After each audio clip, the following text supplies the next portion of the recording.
Ito ng pinaka-latest na mga balita sa ngayon. Itong si Kuminga ay expected na pipirma ulit sa Golden State Warriors. Bagong-bago lang po yan. Ang balitang ito ay nanggaling mismo kay Brett Segel ng Clutch Points. Pero alam na mismo ni Kuminga na by February sa trade deadline ay paniguradong siya ay iti-trade ng Golden State Warriors. So definitely doon pa rin po ito papunta mga idol. Pipirma lamang siya ng panibagong kontrata at maglalaro ng kaunti. At sa February sa trade deadline ay posibleng magkaroon ng trade negotiation itong si Kuminga sa Golden State Warriors. So subukan muna ng Golden State Warriors kung ano ang kanyang maibibigay sa unang mga buwan sa pagsisimula ng panibagong NBA season na siguradong magkakaroon ng epekto sa kanyang katayuan sa Golden State Warriors bago sumapit ang trade deadline. Nagkasundo naman si Cole Anthony at ang Memphis Grizzlies para sa isang buyout sa kanyang kontrata. Sa ngayon ay pipirma na si Cole Anthony sa Milwaukee Bucks na walang ngahong point guard.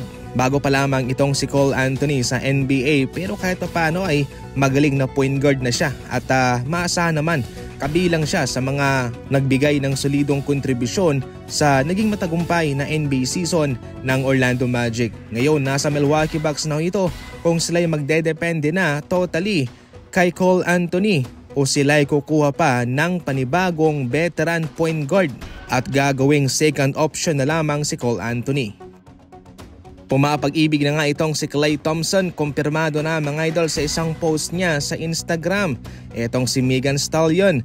Ito sa ngayon ang kanyang love of my life. Sa ngayon mga idol ay nagkakaroon ng kanyang best life itong si Klay Thompson. Pagkatapos na pumanaw ang kanyang asong itinuturing niyang anak at best friend, ngayon mga idol ay handa na si Klay Thompson na pumasok naman sa next level na relasyon. Nung buhay pa ang kanyang aso, off limits ang mga chika babe sa kanyang buhay mga idol. Pero ngayon kitang-kita naman na paunti-unti nang ngahong nakaka-move on itong si Klay Thompson. Nagawagi naman itong si Fred VanVleet sa botohan para sa bagong presidente ng NBPA.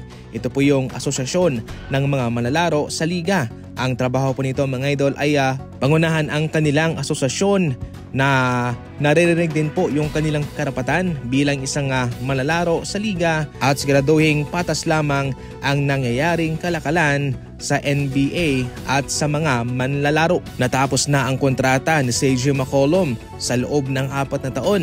Ngayon naman itong si Fred VanVleet ang mangangasiwa sa kanilang asosasyon sa loob po ng 4 na taon. Samantalang si CJ McCollum sa ngayon ay naging advisor na lamang na pwede ring tumulong sa bagong presidente na si Fred VanVleet para sa kanilang asosasyon.